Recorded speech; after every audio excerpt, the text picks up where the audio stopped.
Je m'interroge ce jour sur la question de l'absentéisme des enseignants dans les établissements d'enseignement secondaire public.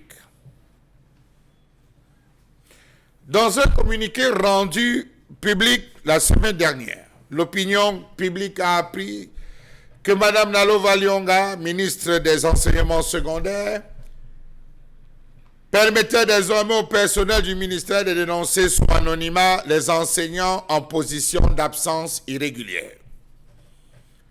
Tous ceux qui ont connaissance des enseignants absents à leur poste de travail sont invités à le signaler. La même adresse renseigne la note.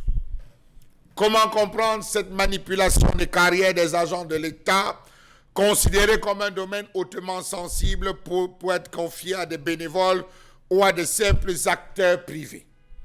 Sait-elle seulement que le risque est trop élevé pour qu'une telle gestion vire à l'arbitraire, à des règlements de compte? Quand saura-t-on qu'un personnel, un enseignant est permissionnaire ou pas? Devrait-il se balader avec? N'importe quel kidam peut se lever un matin et décréter l'absentéisme d'un enseignant. Pourtant le pauvre est malade, pourtant le pauvre souffre de X ou de Y.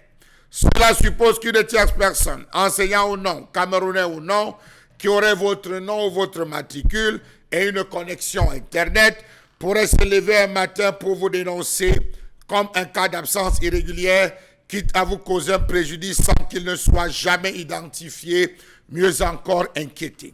N'y a-t-il pas lieu de voir dans cette mesure le fait pour elle de démontrer que le ministère des enseignements secondaires n'a plus les capacités suffisantes pour gérer ses ressources humaines?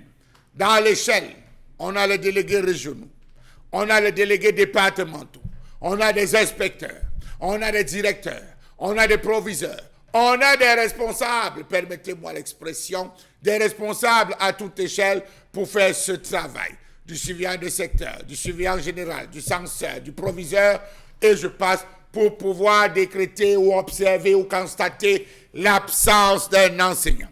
N'y a-t-il pas lieu d'y voir que la décision du MINESEC témoigne également de la crise de confiance profonde à l'égard des chefs d'établissement, des délégués départementaux et régionaux qui, à l'échelle scolaire, sont censés maîtriser les effectifs de leur personnel et d'en référer les irrégularités à l'administration centrale? Autre question. On a celui qui coiffe, le sous-préfet, le préfet, qui est au courant de tout parce que des rapports lui parviennent. Quel est donc le rôle des préfets s'ils ne remontent l'information? Et pourquoi le ministre voudrait désormais les surpasser pour demander à ce que n'importe qui puisse se lever et procéder à la dénonciation? Le ministre devait s'appesantir sur des problèmes plus importants, à défaut de leur apporter des solutions concrètes pour une amélioration qualitative de leurs conditions de vie. On s'attendait au moins des lettres de soutien à cette veille des examens de fin d'année où ces enseignants vont encore se déplacer pour aller surveiller, corriger et délibérer les 10 examens à crédit ou à titre bénévole. Que dire du déficit criard connu dans certaines régions du Cameroun, jamais comblé à ce jour? Savez-vous que la région de l'extrême nord a un déficit de 12 425 enseignants par mois? Pour ce qui est de l'enseignement primaire et maternel, les besoins d'infrastructures se chiffrent à 8 000 salles de classe, plus 190 000 tables bancs, 8 000 bureaux de maîtres, 3 000 points d'eau, 6 319 logements d'astreinte et 3 039 blocs de latine. Dans le maillot, ça va. Il s'impose au total un besoin de 200 personnels administratifs. Il faut le dire, 500 personnels enseignants, toutes disciplines confondues. Au niveau des infrastructures, certains établissements fonctionnent dans des locaux d'emprunt. Les besoins en construction s'élèvent à 350 salles de classe, 20 ateliers, 52 blocs administratifs, 200 logements d'astreinte. Que dire encore de ces problèmes longtemps posés par les enseignants? Absence de salles de professeurs, absence du paquet minimum, rareté des manuels pédagogiques d'enseignement, rareté, on va le dire, pour ce qui est de l'encadrement pour le recyclage. Aujourd'hui, on décide donc d'afficher les enseignants.